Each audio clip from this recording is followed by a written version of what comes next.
ഓം സ്വാമിയേ ശരണമയ്യപ്പ. മാളിയപ്പുറത്തമ്മ ദേവി ലോകമാതാവേ ശരണമയ്യപ്പ.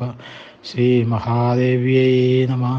ശ്രീ ലളിതാ ത്രിപുരസുന്ദര്യേ നമ. ഞാൻ മാടവന പരമേശ്വരൻ നമ്പൂതിരി, മുൻ ശബരിമല മാളിയപ്പുറം മേൽശാന്തി. ലളിതാ സഹസ്രനാമത്തിലെ 427 നാമങ്ങളാണ് നമ്മൾ പഠിച്ചു കഴിഞ്ഞത്. ഇനി 428 നാമം. ഓം പഞ്ചകോശാന്തരസ്ഥിതായേ നമ. പഞ്ചകോശങ്ങൾക്കും ഉള്ളിൽ സ്ഥിതി ചെയ്യുന്നവൾ.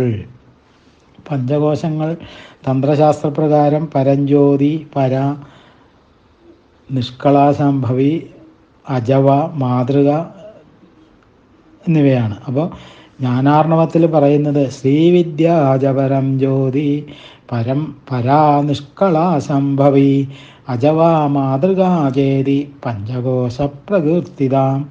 ഈ 5 കോശങ്ങൾക്കുമുള്ളിൽ ബിന്ദുവാകൃതിയിൽ സർവാനന്ദമയീ ചക്രം സ്ഥിതി ചെയ്യുന്നു എന്നാണ്. അപ്പോൾ അതിലാണ് ദേവി ശ്രീവിദ്യ വസിക്കുന്നത് എന്ന് പറയുന്നു. അപ്പോൾ മുകളിൽ പറഞ്ഞ ഈ പഞ്ചകോശങ്ങൾ അതേ നാമത്തോടു കൂടിയ ദേവിമാരെ അല്ലെങ്കിൽ ദേവിമാരെ സാധകർ ഉപാസിക്കണമെന്നാണ്. ഇനി മറ്റൊരു പ്രകാരത്തിൽ ഈ പഞ്ചകോശങ്ങൾ സമാധിയുടെ 5 തലങ്ങളെ കുറിക്കണമെന്നാണ്. സാമ്യം, ലയം, വിനാശം, അത്യന്തഭാവം, ഐക്യം. അപ്പോൾ സാമ്യത്തിൽ ജീവനും പരമാത്മാവും തമ്മിലുള്ള ഭേദം നിലനിൽക്കുന്നു എന്നാണ്. ലയത്തിൽ ഐക്യം ആരംഭിച്ചിരിക്കുന്നു, എന്നാൽ പൂർണ്ണമല്ല എന്നും പറയുന്നു. വിനാശത്തിൽ ഭേദം അപ്രത്യക്ഷമാകുന്നു. അത്യന്തഭാവത്തിൽ ഇത് ഒന്നുകൂടി പൂർണ്ണമാകുന്നു എന്ന് പറയുന്നു. ഐക്യത്തിൽ സമ്പൂർണ്ണ ജീവബ്രഹ്മ ഐക്യം സംഭവിക്കുന്നു എന്ന് പറയുന്നു. ബ്രഹ്മഗീതയിൽ പറയുന്നു, സത്യജ്ഞാന അദ്വൈതാത്മകമായ ബ്രഹ്മം സർവത്തിൻ്റെയും ആധാരവും സാക്ഷിയുമായി ആനന്ദമയകോശത്തിൽ വ്യാപിച്ചിരിക്കുന്നു. അതാണ് സർവത്തിൻ്റെയും നിത്യസാരം എന്ന് പറയുന്നു. ഇനി ക്രോധഭട്ടാരകൻ അല്ലെങ്കിൽ ദുർവാസാവ് പറയുന്നത് വേറൊരു വിധത്തിലാണ്. അല്ലയോ അമ്മേ, മഹോ ഉപനിഷത്തിൽ വിവരിച്ചിരിക്കുന്ന പ്രകാരം അന്നമയ, പ്രാണമയ, മനോമയ, ബുദ്ധിമയ, ആനന്ദമയ കോശങ്ങൾക്കുള്ളിൽ പ്രോജ്വല ജ്യോതിഷായി വിളങ്ങുന്ന നിന്നെ അറിയുന്നവൻ തന്നെയാണ് ബ്രഹ്മജ്ഞാനി എന്ന് പറയുന്നു. അപ്പോൾ വേദാന്തത്തിൽ മറ്റൊരു രീതിയിലാണ് ഈ പഞ്ചകോശകൽപ്പന കാണുന്നത് എന്നുള്ളതാണ്. ഈ പഞ്ചകോശകൽപ്പന മനുഷ്യമേധയ്ക്ക് കണ്ടെത്താവുന്നതിൽ അത്യുദാത്തമായ ശാസ്ത്രീയ അപഗ്രഥനമാണെന്ന സത്യവും ജിജ്ഞാസുക്കളെ അത്ഭുതാധീനരാക്കുന്നതാണ് എന്നാണ്. അപ്പോൾ അന്നമയകോശം, പ്രാണമയകോശം, മനോമയകോശം, വിജ്ഞാനമയകോശം, ആനന്ദമയകോശം എന്നാണ് ആ പഞ്ചകോശങ്ങൾ. ആനന്ദമയകോശത്തിനും അതീതയായി ദേവി അഥവാ ചിച്ചക്തി വിളങ്ങുന്നു. ബ്രഹ്മസൂത്രത്തിൽ ശങ്കരഭാഷ്യത്തിലെ ആനന്ദമയാദീകരണത്തിൽ ഈ ചർച്ച നമുക്ക് വ്യക്തമായിട്ട് കാണാനും സാധിക്കും. അപ്പോൾ പ്രാചീന മതവും ശ്രീശങ്കര ഭഗവത്പാദരുടെ സിദ്ധാന്തവും അവിടെ പ്രതിപാദിക്കപ്പെട്ടിരിക്കുന്നു എന്നുള്ളതാണ്. തൈത്രിയോപനിഷത്തിലാണ് പഞ്ചകോശങ്ങളെ പറ്റിയിട്ട് കൂടുതൽ പ്രതിപാദിച്ചിരിക്കുന്നത് എന്നുള്ളതാണ്. ഇനി 429 നാമം. ഓം നിസ്സീമമഹിമായേ നമ. സീമയില്ലാത്ത അല്ലെങ്കിൽ അതിരില്ലാത്ത മഹിമകളോടുകൂടിയവൾ. പ്രപഞ്ചത്തിൽ ബ്രഹ്മ വ്യതിരിക്തമായ സകലതിനും ആബ്രഹ്മ കീടപര്യന്തം പരിമിതികളോടുകൂടിയ മഹിമകളാണുള്ളത് എന്നാണ്. അപ്പോൾ അപരിമിതമായ മഹിമ ബ്രഹ്മത്തിന് മാത്രമേ ഉള്ളൂ എന്ന് പറയുന്നു. അപ്പോൾ അങ്ങനെ നിസീമമായ മഹിമകളോടുകൂടിയ ദേവി ബ്രഹ്മസ്വരൂപിണിയാണ് എന്നാണ് നാമത്തിനർത്ഥമായിട്ട് പറഞ്ഞത്. ഇനി 430 നാമം. ഓം നിത്യയൗവനായേ നമ. കാലത്രയത്തിലും യൗവനയുക്തയായവൾ. അവസ്ഥാഭേദം ദേവിയെ ബാധിക്കുന്നില്ല. കാരണം ദേവി കാലത്തെ സൃഷ്ടിക്കുന്നവളാണ് എന്ന് നമ്മൾ മനസ്സിലാക്കി. അപ്പോൾ കാലത്താൽ സൃഷ്ടിക്കപ്പെടുന്നവളല്ല ദേവി എന്നുള്ളതാണ്. അപ്പോൾ എല്ലാറ്റിനും കൗമാരാദി ദശകൾ കാലാനുരോധിയായി മാറിക്കൊണ്ടിരിക്കും എന്നുള്ളതും നമുക്കറിയാം. അപ്പോൾ അത്തരം ഒരു ഭാവപരിണാമവും ദേവിയെ സംബന്ധിച്ചിടത്തോളം ബാധിക്കുന്നില്ല. അതുകൊണ്ട് ദേവി നിത്യയൗവനയാണ് എന്നാണ്. അതായത് രജസ്വലയാകാത്തവൾ എന്നൊരർത്ഥം വേണമെങ്കിൽ നമുക്ക് എടുക്കാം എന്നുള്ളതാണ്. അപ്പോൾ ഇനി 431 നാമം. ഓം മദശാലിന്യേ നമ. മതം കൊണ്ട് ശോഭിക്കുന്നവൾ എന്നാണ്. അപ്പോൾ ബ്രഹ്മാനന്ദ രസാസ്വാദനമാണ് ഇവിടെ മതത്തിന് ഹേതു, ഇല്ലേ? ആ മതലഹരിയിലാണ് ദേവി എന്നാണ്. അപ്പോൾ മതലഹരിയിലെ മുഖം അരുണാഭവും കണ്ണുകൾ ആരക്തവർണ്ണങ്ങളും ആകാറുണ്ടല്ലോ അല്ലേ.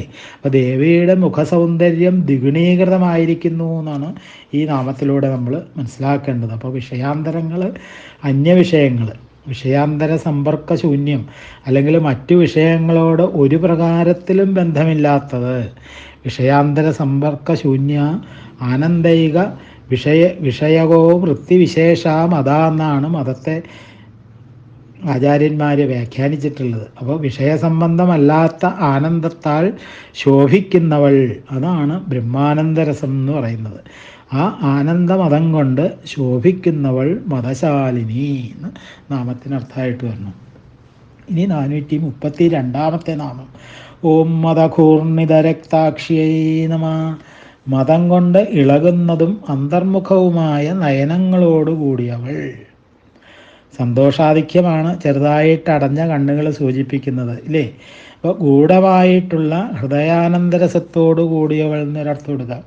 പ്രാപഞ്ചിക വിഷയങ്ങളിൽ നിന്നും തൻ്റെ ഭക്തൻ വേർപെട്ട് സന്മാർഗനിശയിൽ മുന്നേറുന്നുണ്ടല്ലോ എന്ന് കാണുമ്പോൾ ദേവിക്കുണ്ടാവുന്ന ഹൃദയാഹ്ലാദമാണ് ആ കണ്ണുകളുടെ സന്ദേശം എന്നും നമുക്ക് മനസ്സിലാക്കാം. ഇനി 433 നാമം. ഓം മതപാടലഗണ്ഡഭുവേ നമഃ. മതലഹരിയിൽ പാടലവർണ്ണം വീശുന്ന ഗണ്ഡഭുവത്തോടു കൂടിയവൾ എന്നാണ്. പാടലം എന്ന് പറഞ്ഞാൽ ഇളം ചുവപ്പ്, ഗണ്ഡഭൂ എന്ന് പറഞ്ഞാൽ കവിൾത്തടാണ് അല്ലേ. അപ്പോൾ ഭക്തൻ്റെ ആധ്യാത്മികോത്കർഷം കാണുമ്പോഴുണ്ടാകുന്ന ഉൾപ്രേമം കൊണ്ട് അമ്മയുടെ കവിൾത്തടങ്ങൾ ചുവക്കാം. കാമേശ്വരൻ്റെ സന്തത സാന്നിധ്യത്തിലും ദേവിയുടെ കവിൾത്തടം പ്രേമപ്രകർഷത്താൽ ചുവന്നു തുടുത്ത് കമനീയമാകാം. മതത്തിന് പല അർത്ഥങ്ങൾ കോശങ്ങളിലൊക്കെ കാണുന്നുണ്ട്. അപ്പോൾ നമുക്കിവിടെ ഭക്തിരസം തുളുമ്പുന്നത് അർത്ഥമായിട്ട് തന്നെ എടുത്താൽ മതി എന്നുള്ളതാണ്. അപ്പോൾ മതത്തിന് മതോ രേതസി കസ്തൂര്യാംഗർവേ ഹർഷേഭ ദാനയോ മധ്യേബി മത. രേതസ്, കസ്തൂരി, ഗർവം, ആനന്ദം, ആനയുടെ മതജലം, മദ്യം, ഇങ്ങനെ പോകുന്ന അർത്ഥങ്ങൾ കോശങ്ങളിൽ. അപ്പോൾ മതം കസ്തൂരി എന്നുള്ള അർത്ഥം എടുക്കാം. പാടലം, പാതിരിപ്പൂവ്. അപ്പോൾ പാടല സംസർഗാസുരഭി വനവാദ എന്ന് അഭിജ്ഞാന ശാകുന്തളത്തിൽ കാളിദാസൻ പറഞ്ഞിട്ടില്ലേ. അപ്പോൾ കസ്തൂരിക്കുറി ചാർത്തി പാതിരാപ്പൂവ് കാതിലണിഞ്ഞ് അതിൻ്റെ സൗന്ദര്യമെന്ന കവിൾത്തടങ്ങളോടുകൂടിയവൾ എന്നൊക്കെ നമുക്കതിൽ നിന്ന് മനസ്സിലാക്കാം. കാളിദാസൻ്റെ ആ ഉപമ കാളിദാസസ്യ എന്ന് പറയണത് വെറുതെ അല്ല എന്നുള്ളതാണ്. ആ ഉപമ പറയാൻ കാളിദാസനെ പോലെ മിടുക്കനായിട്ട് മറ്റാരും തന്നെ ഇല്ല എന്നുള്ളതാണ്. ആ സൗന്ദര്യത്തിൻ്റെ വിശേഷണങ്ങൾ പറഞ്ഞ കൂട്ടത്തിൽ അതും കൂടി പറഞ്ഞു എന്നേ ഉള്ളൂ. ഇനി 434 നാമം. ചന്ദനദ്രവരിദ്ധാംഗ്യൈ നമഃ. ചന്ദനക്കുഴമ്പ് പുരട്ടിയ അംഗങ്ങളോട് കൂടിയവൾ. ദിപ്തം എന്ന് പറഞ്ഞാൽ ലേപനം ചെയ്യപ്പെട്ടത് എന്നാണ്. അപ്പോൾ ശരീരത്തിന് കാന്തിയും ഓജസ്സും കുളിർമയും ഉണ്ടാകാൻ ചന്ദനച്ചാറ് ശരീരത്തിൽ നമ്മൾ പുരട്ടാറുമുണ്ട് അല്ലേ. അപ്പോൾ ദേവീ വിഗ്രഹത്തെ പാല് കൊണ്ടും നെയ്യ് കൊണ്ടും ചന്ദനക്കുഴമ്പ് കൊണ്ടും പനിനീര് കൊണ്ടും ഒക്കെ അഭിഷേകം കഴിക്കാറുമുണ്ട്. അപ്പോൾ സാധാരണ ആണല്ലോ. അപ്പോൾ നമ്മൾക്കിടെ മാനസപൂജയിലും ഈ അഭിഷേക പ്രക്രിയ നമ്മൾ ചെയ്യാറുണ്ട് എന്നുള്ളതാണ്. അപ്പോൾ ഇനി അടുത്ത 435 നാമം. ഓം ചാമ്പേയ കുസുമപ്രിയായൈ നമഃ. ചമ്പകപ്പൂക്കളോട് പ്രത്യേകം താല്പര്യമുള്ളവൾ. ചമ്പകപ്പൂവിന് ഒരു സവിശേഷതയുണ്ട് എന്നുള്ളതാണ്. അതിൻ്റെ തേൻ നുകർന്നാൽ വണ്ട് മരിച്ചു പോകും. അതുകൊണ്ട് വണ്ട് തൊട്ട് അശുദ്ധമാക്കാത്ത പൂവാണ് ചമ്പകപ്പൂവ്. ആ പൂവിനോടാണ് ദേവിക്ക് പ്രിയം എന്നാണ്. അപ്പോൾ ഭൗതിക വിഷയങ്ങളും വിഷപ്രായമാണല്ലോ അല്ലേ. അപ്പോൾ ആരംഭത്തിൽ അമൃത് പോലെ തോന്നുന്ന ഭാര്യാപുത്രാദി ബന്ധങ്ങൾ പോലും പിന്നീട് വിരക്തി കൊണ്ട് വിഷം പോലെ ഒഴിവാക്കേണ്ടി വരുന്നതായിട്ടുള്ള സന്ദർഭങ്ങളും നമ്മുടെ ജീവിതത്തിൽ ഉണ്ടാവാറുണ്ട് അല്ലേ. യോഗിമാരുടെ നിലയോ യത്തദഗ്രേ വിഷമിവ പരിണാമേ അമൃതോപമം തത്വകം സാത്വികം പ്രോക്തം ആത്മബുദ്ധി പ്രസാദജം. ഗീതയിൽ 18 അധ്യായത്തിൽ ഭഗവാൻ പറയണതാണ്.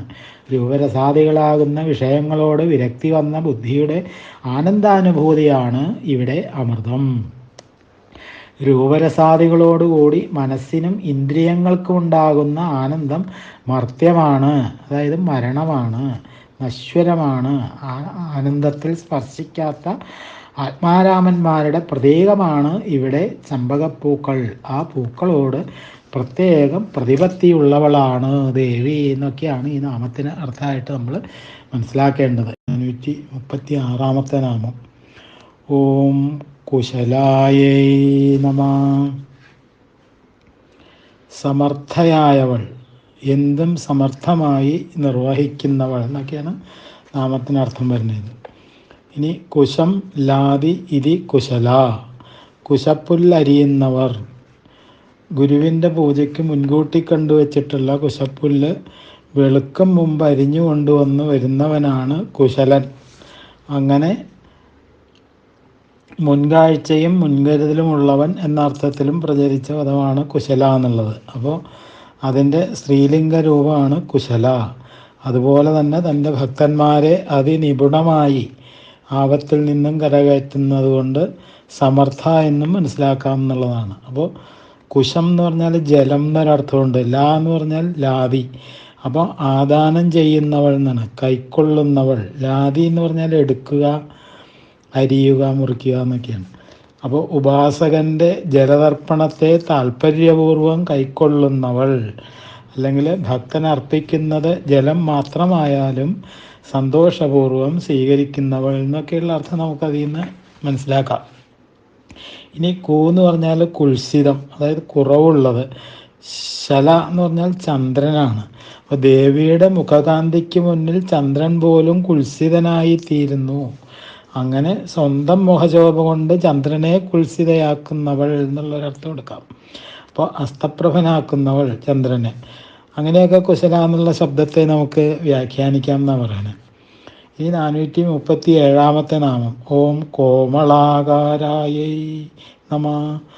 കോമളമായ ആകാരത്തോടു കൂടിയവൾ. ആകാരം എന്ന് പറഞ്ഞാൽ ആകൃതിയാണ് അല്ലേ.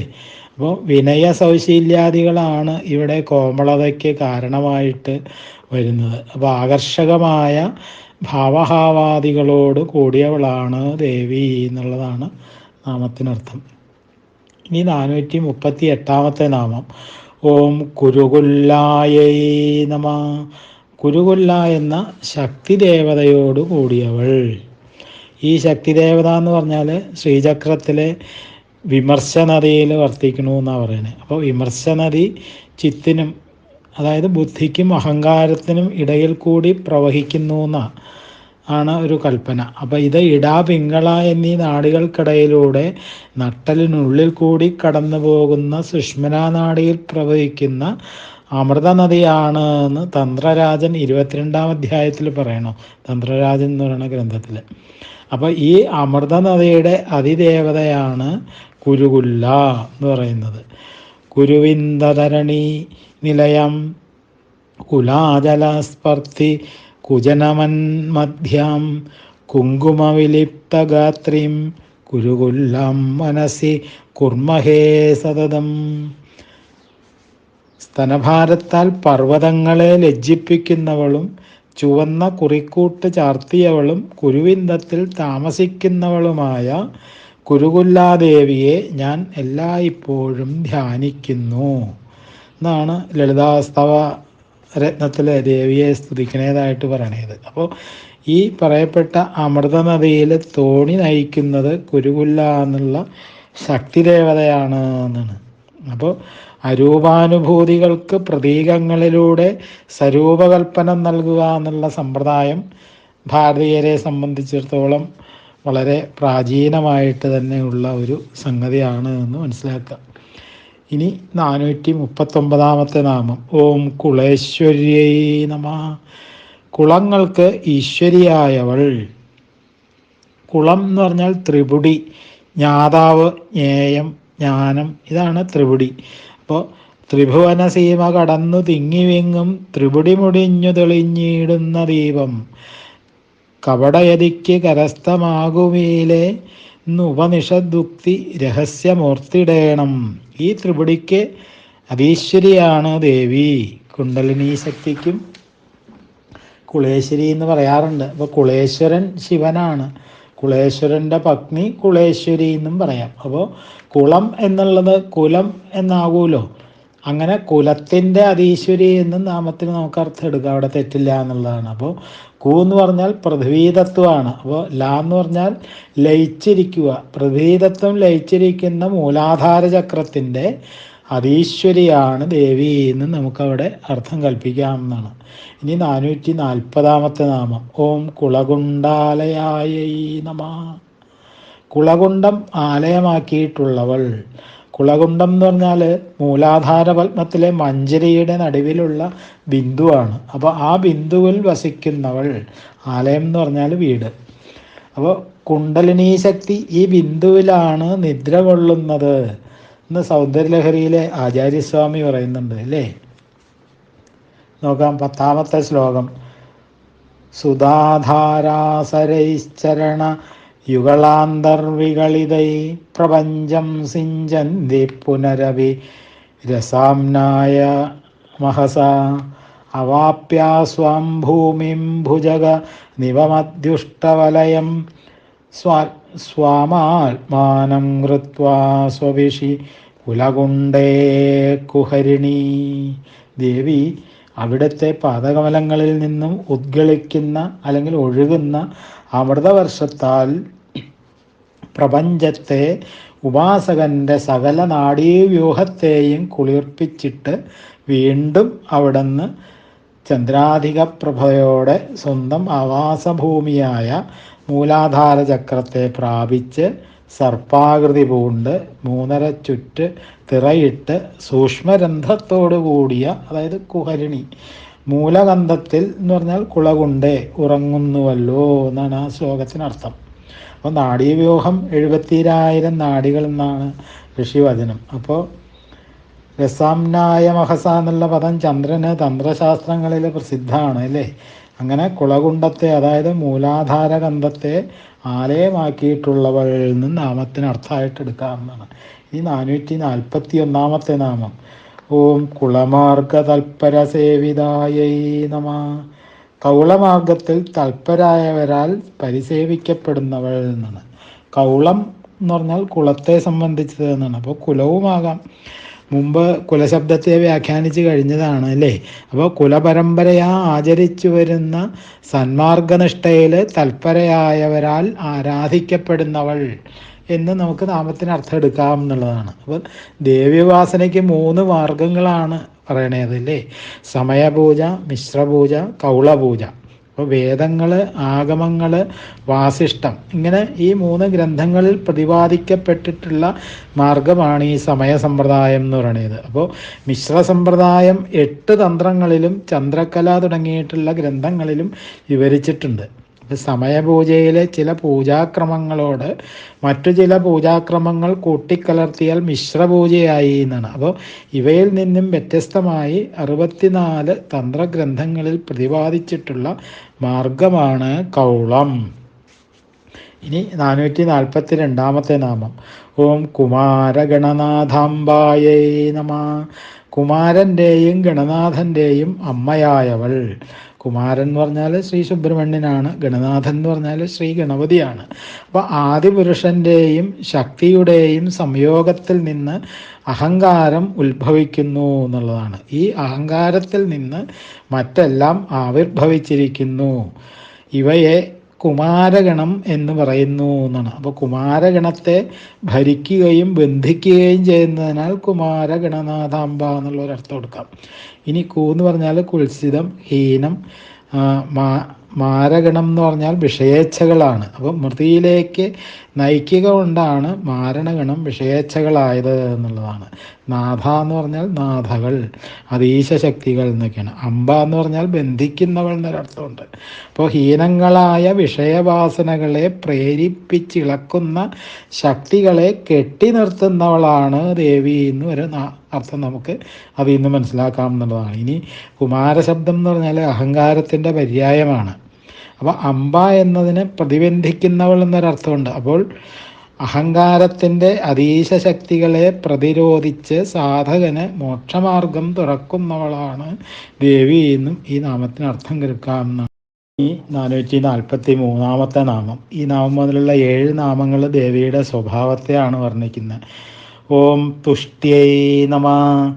സദാ സന്തുഷ്ടിയോടുകൂടിയവൾ എന്നാണ്. അസ്ഥി, ഭാതി, പ്രിയം എന്നുള്ള 3 അവസ്ഥ ഏത് ഭൂതവസ്തുവിലുമുണ്ട് എന്നുള്ളതാണ് ഉണ്മ അത് വെളിവാക്കുകയും ചെയ്യുന്നു. അപ്പോൾ അതിൽ നിന്നുള്ള തുഷ്ടി ഇതാണ്. അസ്ഥി, ഭാതി, പ്രിയം. ഇങ്ങനെ പ്രിയരൂപത്തിൽ ഏതിലും വർത്തിക്കുന്ന ശക്തിയാണ് ദേവി എന്നാണ് അല്ലേ. ദേവി മഹാത്മ്യത്തിൽ യാ ദേവി സർവഭൂതേഷു തുഷ്ടിരൂപേണ സംസ്ഥിത നമസ്തസ്യൈ നമസ്തസ്യൈ നമസ്തസ്യൈ നമോ നമ. മാർക്കണ്ഡേയ പുരാണത്തിലുള്ള ദേവി മഹാത്മ്യത്തിന് നമ്മൾ ദിവസം ജപിക്കാറുള്ളതാണ് അല്ലേ. അപ്പോൾ എല്ലാ ജീവജാലങ്ങളിലും തുഷ്ടിരൂപത്തിൽ വർത്തിക്കുന്നവളാണ് അല്ലെങ്കിൽ വർത്തിക്കുന്നവൾക്ക് നമസ്കാരം.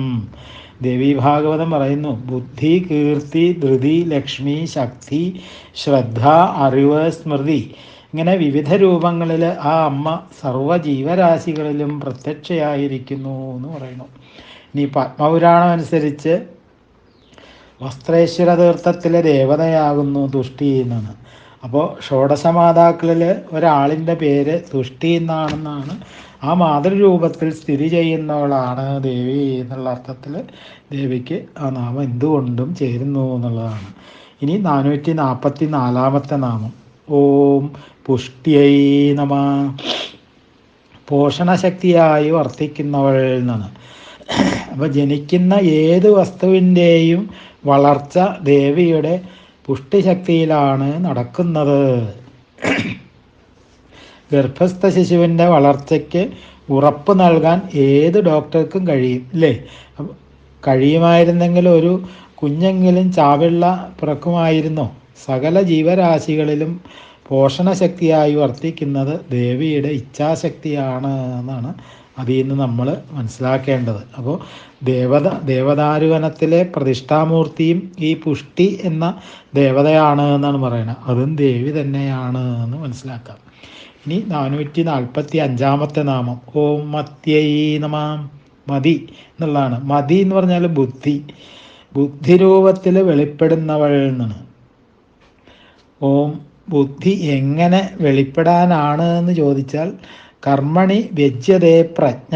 പ്രവൃത്തിയിലാണ് ബുദ്ധി സുചിതമാകുന്നത്.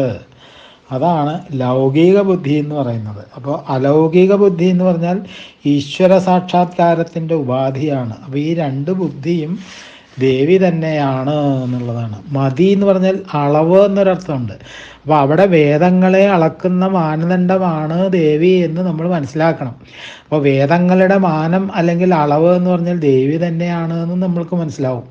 അപ്പോൾ വേദങ്ങളെ അറിയുന്നവളും ശുഭത്തെ തരുന്നവളും ആനന്ദദായിനിയും പരയും വിഷ്ണു തുടങ്ങിയവരാൽ പൂജിക്കപ്പെടുന്നവളും അനുഭൂതിജന്യമായ മതിരൂപത്തിൽ അറിയപ്പെടുന്നവളുമായ ആ ദേവിയെ ഞങ്ങൾ സ്തുതിക്കുന്നു എന്നാണ് സൂതസംഹിതയിൽ പറഞ്ഞിട്ടുള്ളത്.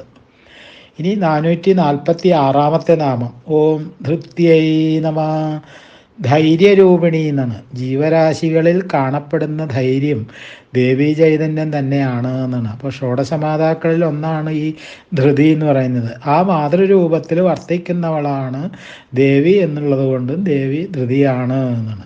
അപ്പോൾ പിണ്ടാരക ക്ഷേത്രത്തിലെ പ്രതിഷ്ഠ ധൃതി എന്ന ദേവതയാണ് എന്ന് പറയുന്നു. അപ്പോൾ ആ ദേവതാരൂപത്തിൽ വിളങ്ങുന്നവളാണ്. ഇതാണ് നാനാത്വത്തിലെ ഏകത്വം എന്ന് പറയുന്നത്. ഇനി 447 നാമം. ഓം ശാന്തിയൈ നമ. ശമ സ്വഭാവത്തോടു കൂടിയവൾ എന്നാണ്. അപ്പോൾ സുഖദുഃഖങ്ങളിലും ലാഭാലാഭങ്ങളിലും ജയപരാജയങ്ങളിലും ഉള്ള മനസ്സിൻ്റെ സന്തുലിതാവസ്ഥയാണ് ഈ ശാന്തി എന്ന് പറഞ്ഞാൽ അല്ലേ. അപ്പോൾ ശൈവ ആഗമപ്രകാരം വായുവിൻ്റെ ഒരു കലയാണ് ശാന്തി എന്ന് പറഞ്ഞാൽ. അപ്പം മായാവിഭ്രമത്തിലും കർമ്മവൈരുദ്ധ്യത്തിലും പെട്ടുഴലുന്നവർക്ക് നേരായ മാർഗം കാട്ടുന്ന വായുകലയാണ് ശാന്തി എന്ന് നമുക്ക് മനസ്സിലാക്കുക. അപ്പോൾ സ്വധർമ്മം വിട്ട് അന്യധർമ്മത്തിൽ ആഭിമുഖ്യം കാട്ടുന്നതാണ് ഈ കർമ്മവൈരുദ്ധ്യം എന്ന് പറയുന്നത്. അത് ശ്രേയസ്കരമല്ല, അശാന്തികരമാണ് താനും. അപ്പോൾ സ്വധർമ്മേ നിധനം ശ്രേയ. പരധർമ്മോ ഭയാവഹ എന്നാണ്. ഗീതാതത്വം ജീവിത പുരോഗതിയുടെ ആണിക്കല്ലാണ് അല്ലേ. ബ്രഹ്മപരാശര സ്മൃതി അനുസരിച്ച് മൂക്കിൻ്റെ തുമ്പ് മുതൽ 15 അങ്കുലം താഴെ വരെയുള്ള സ്ഥാനമാണ് ജീവൻ്റെ ഏറ്റവും ശ്രേഷ്ഠമായിട്ടുള്ള ഇരിപ്പിടം എന്ന് പറയുന്നത്. അപ്പോൾ ആ സ്ഥാനത്തിൻ്റെ പേരാണ് ശാന്തി എന്ന് പറയുന്നു. അപ്പം ശാന്തിയോട് കൂടിയവളാണ് ദേവി എന്ന് വ്യക്തമായിട്ട് നമുക്ക് മനസ്സിലാവും.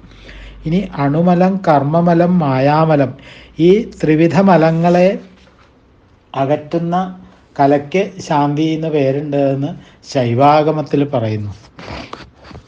ഇനി 448 നാമം. ഓം സ്വസ്തിമത്യൈ നമഃ. സു അധികം അസ്ഥി സമം സ്വസ്തി അല്ലേ. അപ്പോൾ സു എന്ന് പറഞ്ഞാൽ ശോഭനം, അസ്ഥി എന്ന് പറഞ്ഞാൽ ഉണ്മ. അപ്പോൾ ശോഭനമായ ഉണ്മ എന്ന് പറഞ്ഞാൽ ബ്രഹ്മം തന്നെയാണ് അല്ലേ.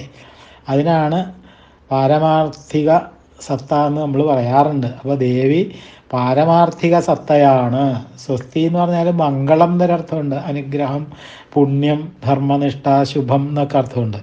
അപ്പോൾ മത് എന്ന് പറഞ്ഞാൽ അതോട് കൂടിയത് എന്നാണ്. അപ്പോൾ മേൽപ്പറഞ്ഞ മംഗളദാദികളായ എല്ലാം ഉള്ളവളാണ് സ്വസ്തിമതി എന്നുള്ളതാണ്. അത് എന്ന് പറഞ്ഞാൽ ബ്രഹ്മം. അപ്പോൾ സത്യത്തിൻ്റെ സത്യമാണ് എന്ന് ബൃഹദാരണ്യകം പറയുന്നു. അപ്പോൾ സ്വസ്തി എന്നാൽ അമൃതതത്വം തന്നെയാണ് എന്ന് മനസ്സിലാക്കുക. ഇനി 449 നാമം. ഓം കാന്ത്യൈ നമഃ. പ്രകാശരൂപമായി എല്ലാറ്റിനെയും പ്രകാശിപ്പിക്കുന്ന കാന്തിയോട് കൂടിയവൾ എന്നാണ് നാമത്തിനർത്ഥം. ഇനി കാണുന്തോറും കാണണമെന്ന് തോന്നുന്ന ഉൾപ്രേരണയുണ്ടാക്കുന്നത് ഏതോ അതാണ് കാന്തി അല്ലേ.